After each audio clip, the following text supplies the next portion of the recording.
Mas, assim, também olhando para outras partes do mundo, pensando em questões de direitos comparados, a gente sabe, eu trouxe o exemplo da França, que ela tem prazos, sim, menores, mas ela tem um código de seguros em que o pós-obra é feito por toda a responsabilidade é atribuída a uma seguradora. Mas o que acontece? Ela acompanha desde o início do empreendimento e eles têm umas certificações.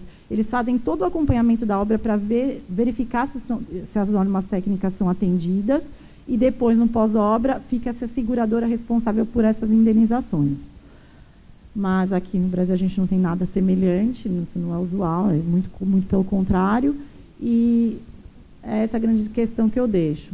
Vou passar essa questão, mas só mencionar a questão da inversão do ônus da prova e da importância disso para o nosso mercado, porque o que acontece?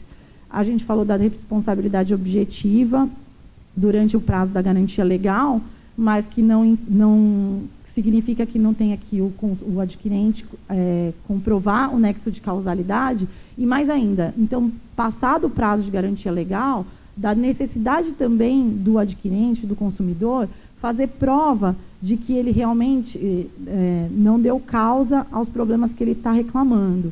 E trouxe 3 julgados, tá, que falam da questão da não inversão do ônus da prova e do quanto isso pode onerar e arruinar uma empresa. Porque o que acontece? Uma das questões para se inverter o ônus da prova é a hipossuficiência técnica.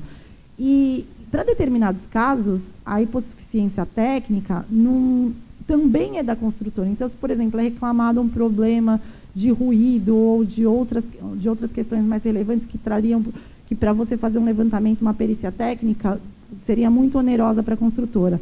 O adquirente ele não tem essa capacidade técnica de apurar, mas o incorporador não necessariamente tem também. E decorrido esse prazo, e essas insurgências podem ser até absurdas, como é que ficaria a questão da inversão? Só trazendo isso para debate e para fim de... que eu coloquei que a inversão judicial do Código está condicionada à verossimilhança, a fim de evitar uma absurda e impossível onerosidade ao produtor de bens ou serviços também. O meu contato, vou passar a palavra para os meus colegas e deixar para vocês também fazerem algumas perguntas. Obrigada.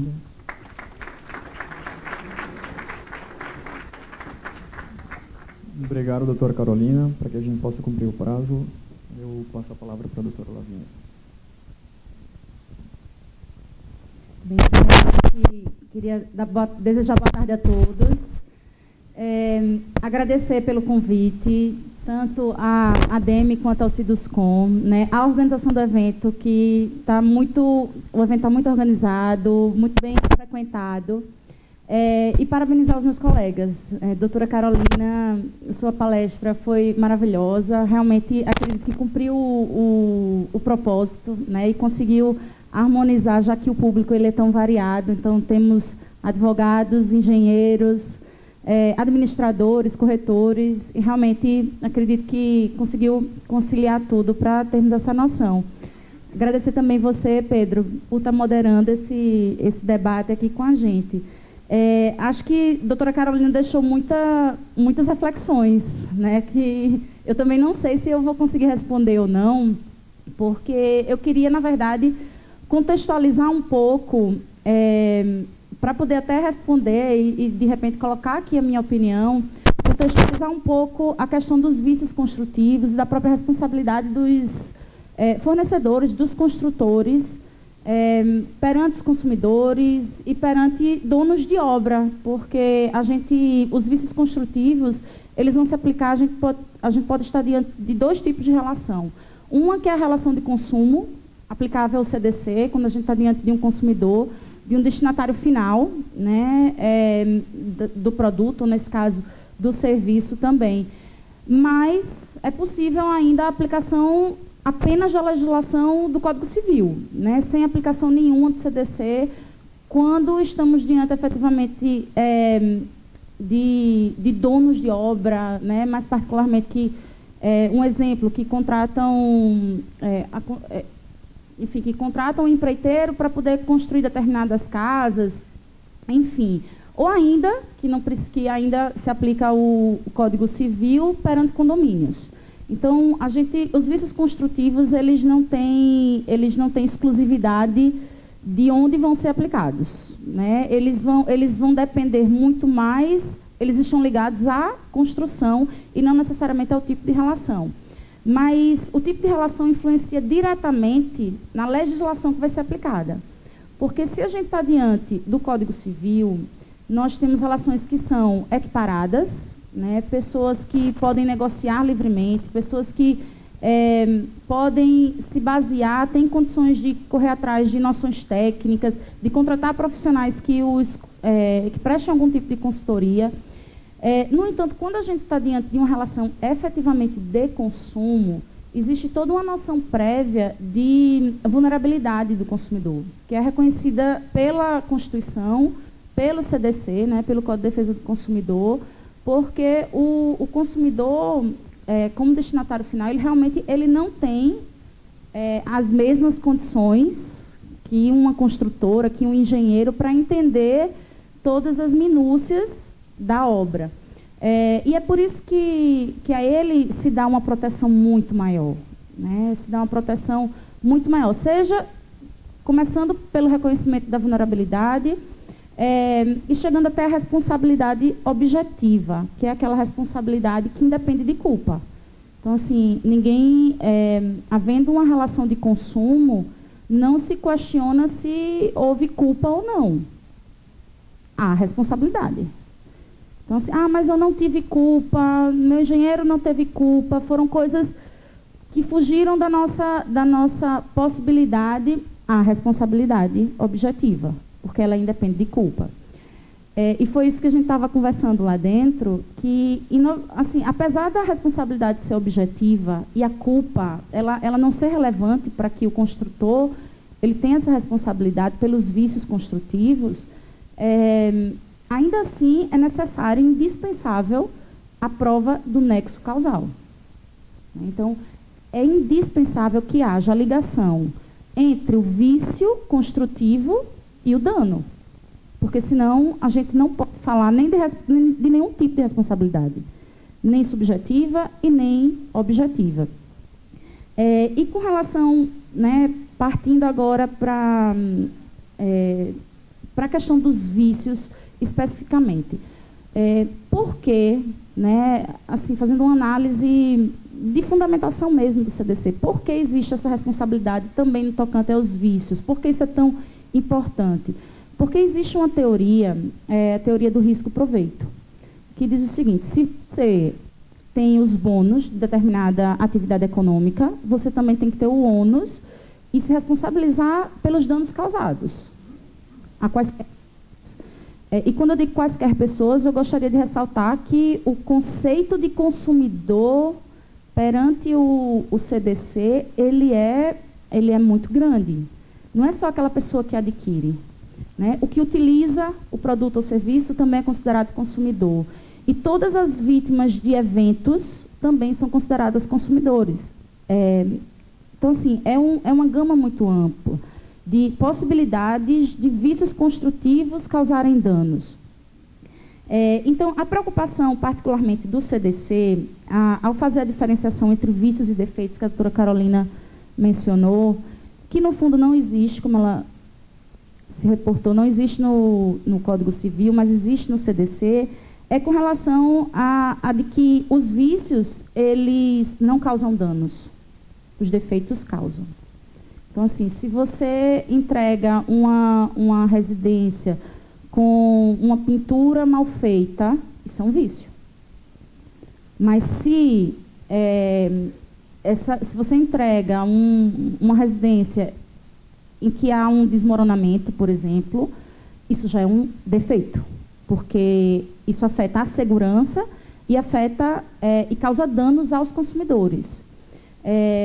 E isso tem uma relevância porque o próprio CDC trata em momentos diferentes.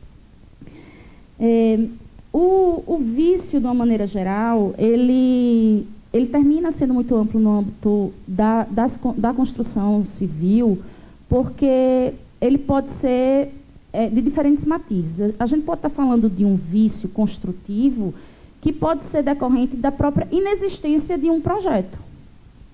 Se você realiza determinada obra sem o projeto, De certa maneira, sendo esse projeto exigido por uma norma técnica, a gente já pode estar diante de um vício no serviço.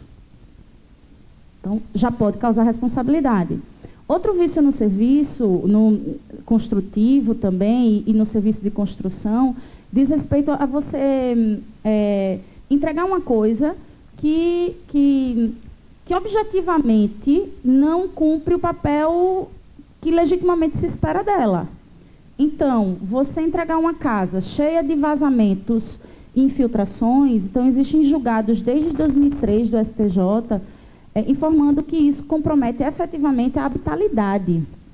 E é por isso que aquele prazo de 618 terminou sendo ampliado para 5 anos. E, por fim, chega ao que a doutora Carolina mencionou com relação ao manual do proprietário, manual do usuário.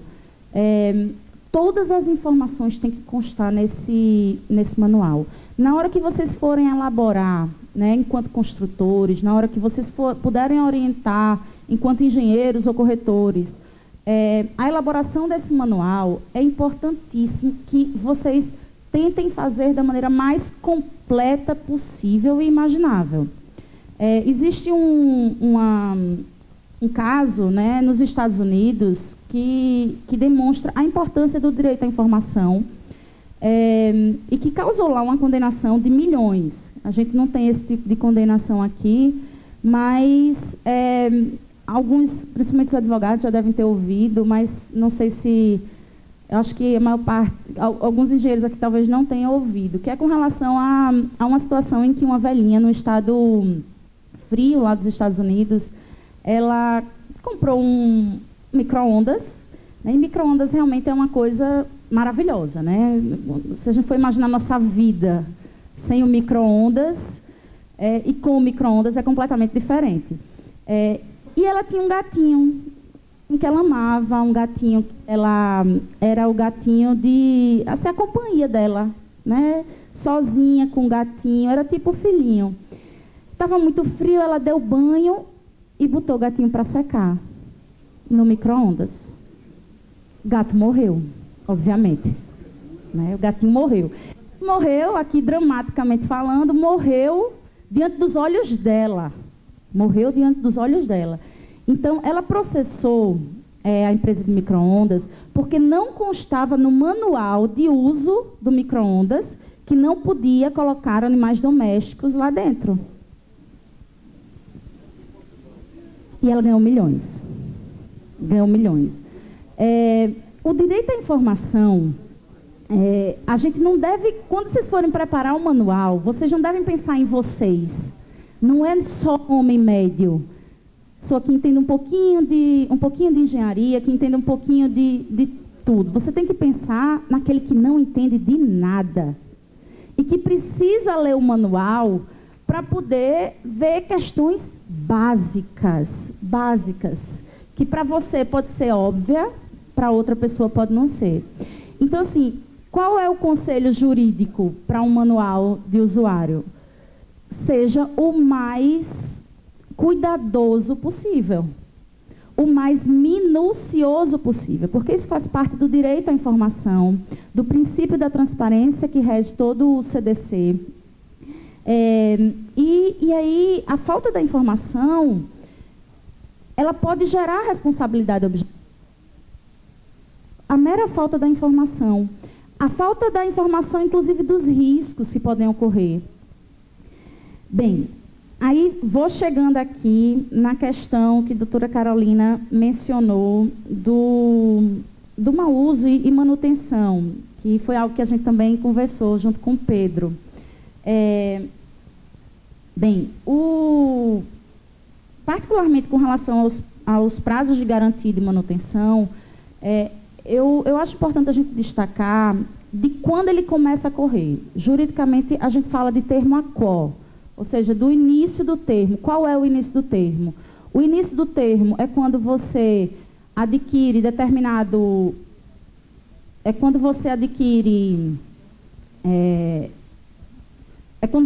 só quando você adquire o produto ou é quando você entrega o produto? de fato, os prazos de garantia, principalmente em obras de construção, eles começam, a maior parte deles, da entrega da obra. Da entrega da obra. Então, quaisquer prazos que a doutora Carolina mencionou aqui, você começa a contar, não é de quando você começou a construir, não é de quando você comprou o tijolo, enfim, é de quando você efetivamente entregou. E existem dois momentos, a gente estava conversando com o Pedro, dois momentos importantes para revelar esse termo inicial da contagem do prazo de garantia. O primeiro, com relação, se você estiver diante de um empreendimento, assim, um edilício, um edifício, um condomínio, é importante que você perceber que existem dois momentos de início da contagem. Um coletivo, das áreas comuns, da estrutura do edifício, e um outro individual, da entrega efetiva das chaves. Individual do apartamento ou da casa isoladamente. Então, esses são dois prazos iniciais que influenciam no restante do prazo, porque você só pode começar a contar da efetiva entrega. Bem, aí a gente chega no prazo razoável, né? Nos 50 anos, na eternização, que foi o que a doutora Carolina... Era para eu debater, mas ela que já me pontuou o que é que ela queria debater. Então, fica aqui só minha opinião, porque realmente é algo de difícil verificação. Mas eu concordo com a doutora quando menciona que uma obra, ela não serve... Quando você vai efetivamente construir algo, para as pessoas morarem principalmente, ou de qualquer maneira se locomover, são obras que você não constrói para poucos anos. São obras que você constrói para muitos anos. Então, não se pode... A ideia dessa teoria da perda, da vida útil do bem, da obra, é efetivamente de que você não pode construir bens para que... Bens não, desculpe. Obras, edifícios, para que eles venham daqui a 10 anos a desmoronarem, a começarem a se deteriorar. Porque quando a gente está diante de uma obra, de uma construção, elas não são consideradas bens consumíveis, elas não se esvaem com o tempo, elas não se esgotam com o uso. Não é que nem um shampoo, que você vai usando e ele vai acabando. Né? Obviamente que as manutenções são importantíssimas. No entanto, as próprias manutenções, que devem estar todas lá no manual do usuário, vocês, enquanto construtores, existem determinados prazos para manutenção. Você pegar uma obra que você diz assim, não, o prazo para manutenção da obra é de 6 meses. Pode não ser efetivamente um prazo razoável. Pode não ser efetivamente um prazo razoável para um consumidor ter que, de repente, realizar as manutenções. Mas, como o direito ele termina sendo construído, inclusive jurisprudencialmente, e foi trazido aquele prazo de 50 anos, eu acho que a reflexão é muito boa.